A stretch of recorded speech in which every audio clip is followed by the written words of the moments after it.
I'm going live a bit earlier today.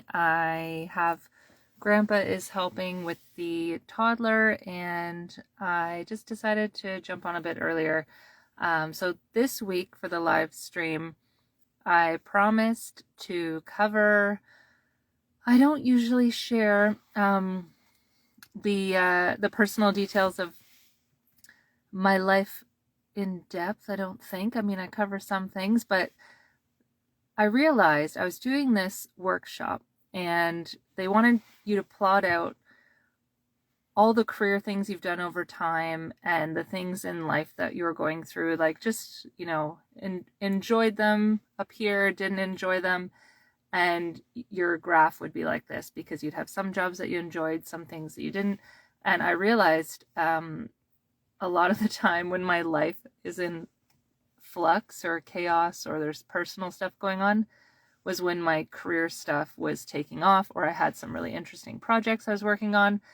And I was thinking about, okay, this week is 15 years since I met my husband, and March is also our wedding anniversary, so it's our 12-year wedding anniversary this year, and St. Patrick's Day in a week. And so, there's a really, I moved because there's a car that's super loud going by, but yeah, they're just leaving now. I don't know if you can hear that.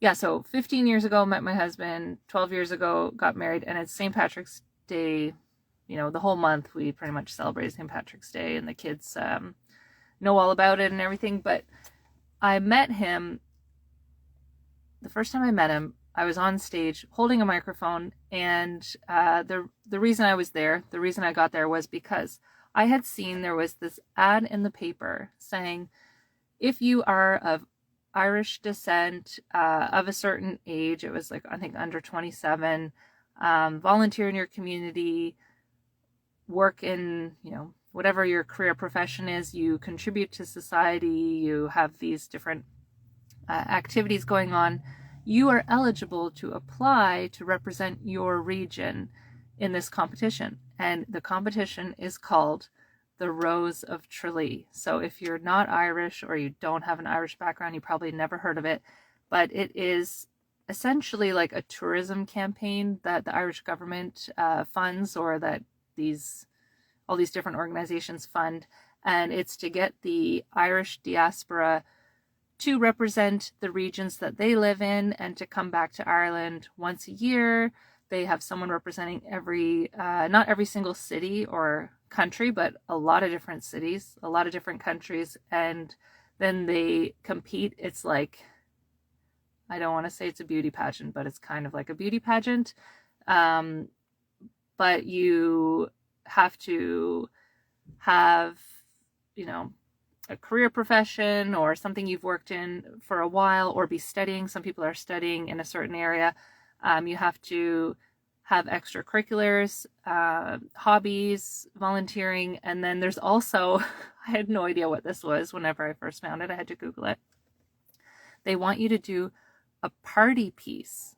And pretty much, if you've never been to Ireland before, if you go, you'll see like most people can just like break into song, or maybe there's like a trad session happening, like all these musicians will just all of a sudden start playing music, or be able to dance really well. And party pieces are like, what is the party trick or the thing you can do? And a lot of people, it's singing and dancing, and that was not mine. So anyways, I saw this ad in the paper and was like, oh, I could win a free trip to Ireland if I win this competition and represent Ottawa. So I decided to enter because I thought, why not? Why not? I was 23, I believe.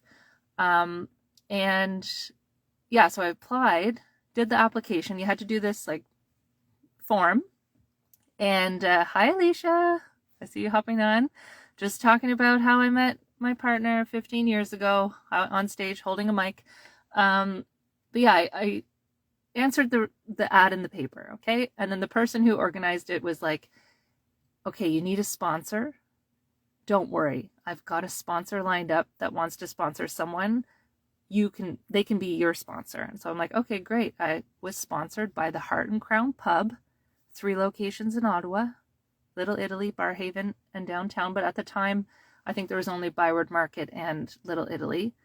Thank goodness, because I didn't realize when I was sponsored, I had to go to each location and get on stage at each one. That detail was not shared with me until I think the day of that we were going to all these places. But the point I'm trying to make is, I think it was January, saw the ad, did the application, probably knowing me late February, last minute, didn't have a sponsor, didn't know if I was going to win, just thought, why not?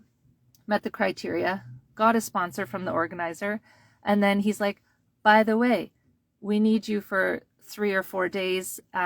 You can stay in this hotel with the other contestants or wherever. We had all these dinners lined up. We went to a senior's home. We did a tea party at a senior's home. I was in the parade. I had no idea I'd be in the parade. I was walking in the parade, sometimes having to dance in the parade. No idea I was going to do that. Bunch of dinners. Went to a ceilidh in a church basement, which is like Irish trad music and dancing, and learned how to do all these set dance things. And then on the Saturday night, so the whole thing was like culminating in a Sunday selection competition. So I invited my parents, my grandma, my relatives, and it was like you're interviewed on stage. But before that, the Saturday before that, we were in this parade during the day, freezing cold in March in Ottawa, walking this parade, got to meet the mayor, did a few different things. Then that night, they're like, okay, get changed. We're going to this place. And then we're going to go to all the locations that sponsored everyone and thank them. And I'm pretty sure I was the only one that was sponsored by a pub. There might have been another person sponsored by a pub. There was only 4 of us. So it wasn't too intimidating. But I had 2 locations that I had to get up and speak at. So I was like, oh, okay, I'll do that. Little Italy was first. It was the smaller one, quieter. And I got up on stage and thanked them. And I don't even remember what I said. Just thanks to the Heart and Crown for sponsoring me in this competition so I can win a free trip to Ireland. Like, I don't know. I didn't say that. But then if you've ever been to Ottawa on a Saturday night downtown in the Byward Market, you will know the Heart and Crown is not a quiet place. It is like, it's on a corner block and it takes up all around the corner of the market. There's like 3 or 4 pubs in one. And they made me go to the main stage where the live band is. And we waited until there was a break in the music set. And it was like 10 or 10:30. It was like pretty late at night. And the host got up and he was like a radio announcer. He's the one organizing all this stuff. So he was just loving this. And he's like, has anyone here heard of the Rose of Tralee? And only 2 people in the pub were like, yeah. And everybody, there was like hundreds of people in the pub. Nobody else, just 2 people. So then I had to get up and speak on stage. Super embarrassing. Didn't take more than a minute. But then I made a beeline for these 2 people because part of what we were supposed to do as well is sell tickets to the event on Sunday, our own selection competition. We had to sell tickets to our own thing. But I was like, this is a challenge I will do. So I did it, went over to the 2 of them, and it was these 2 Irish guys, and sold them tickets. I think they were $20 each. I'm not sure, but I sold them 3 tickets.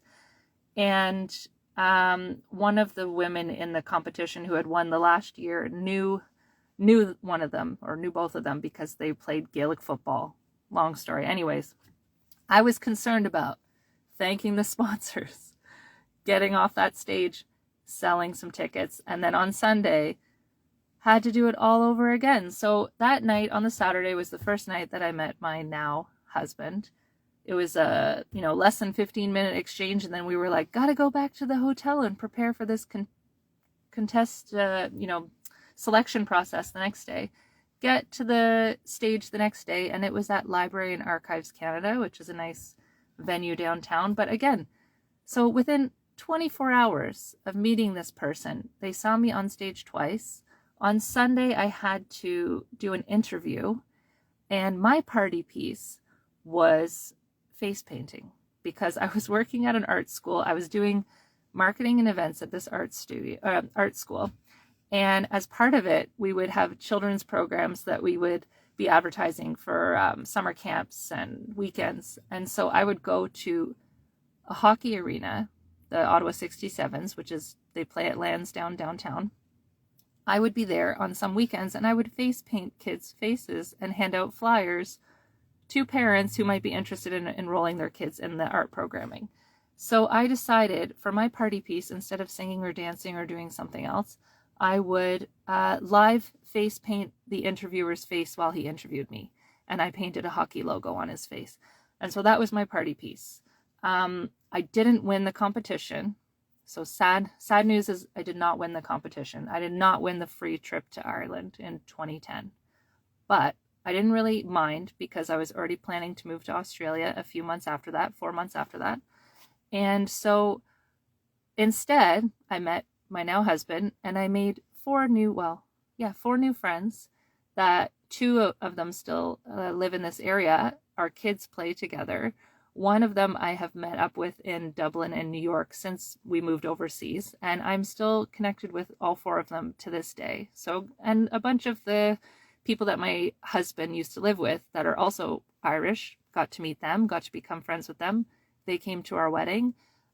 So entered this thing to win a trip to Ireland, did not win the trip that time, but got a husband and multiple trips to Ireland after that. And also we lived in Ireland after that. So the lesson from today's live stream, this big long story, personal story that I didn't expect to share, but I thought it was a good one, is you never know. So you have to tune into your desires, tune into what you want. For me, it was, I wanted to win a trip to Ireland.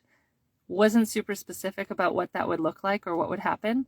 And then I did the steps that I needed to do to get there. So I did the application. I went to the events. They asked me to get on stage to thank sponsors. Okay, did those things. But sometimes you don't know the full picture. Sometimes you don't know the full story about what's going to happen whenever you apply to something, or what the job will be, or if you're running your own business, how things will look in a few months' time or a few years' time. And I know people always say this advice, like take baby steps or one day at a time. That can be really frustrating advice if you want to have certainty, but it is so true. You don't always know when you apply for the thing or do the thing what it will look like in a few years' time. And for me, like with the podcast, I just wanted to replace my in-person events. I wanted to have conversations with people. And so that's what it started out as, and it evolved into something different. With this competition, I had the desire to do the thing, showed up, went on stage, spoke on the mic. And what was the outcome of that? A lot of different great relationships that I would never have had otherwise. That's like manifesting 101. You tune into the desire, you take some actions, and you don't always know what the universe is going to surprise you with. So that is I'm trying to think if I was going to cover anything else with this. I'm just going off the top of my head, but people will ask me all the time, oh, how did you guys meet in Ireland or in Australia? Because in 4 months after that, we moved to Australia. That's a whole other story. But essentially, I was fixed on what I wanted to do. I didn't know how I was going to do it. I didn't know how I was going to get there. I decided to do the thing and take like the smallest step in that direction. And as has happened to me many times before, got pushed on stage or given a mic or pushed into something that I wasn't really sure that's what I was going to be doing, but that's what happened. And I'm still here. It didn't go terribly. I don't want to say like I didn't fail. It was like a lesson in self-trust and confidence, trusting your intuition, having fun, and seeing what will happen. So in a world where there is a lot of different news swirling around all the time and a lot of things competing for our attention, I just want to say thanks for tuning in. I hope this story maybe just reminded you or helped to, sorry, I'm just going to switch hands here, helped to remind you or inspire you to try something different, to do something outside of your comfort zone. You'll never know what will happen. And the most important thing is just trusting yourself, trusting your own voice, and trusting that you will make the right decision for yourself And if you decide to change your mind or you need to adjust along the way, that you trust yourself to do that as well. So have a great week. Happy March break if it's March break wherever you are. I hope you are surviving with the kids at home or between drop-offs at camp and different things. And if it's not spring break or March break where you are, I just hope it is warmer than it is here in Ottawa. So thanks for listening. And if you like this kind of topic, if you want more personal stories or anecdotes, I have loads of them. I just usually stay away from my manifesting magic and all those kind of things because I usually focus strictly on business with this channel, but I'm happy to share more life anecdotes, especially as we've lived in 4 different countries, Australia, Ireland, England, and then Canada in that order since meeting, and now have 3 kids, and one of them was born overseas. I'm happy to chat about a lot of those things and how it's affected the way that I've done freelance work, remote work, and mixing babies and business. So thanks for tuning in, and have a great afternoon.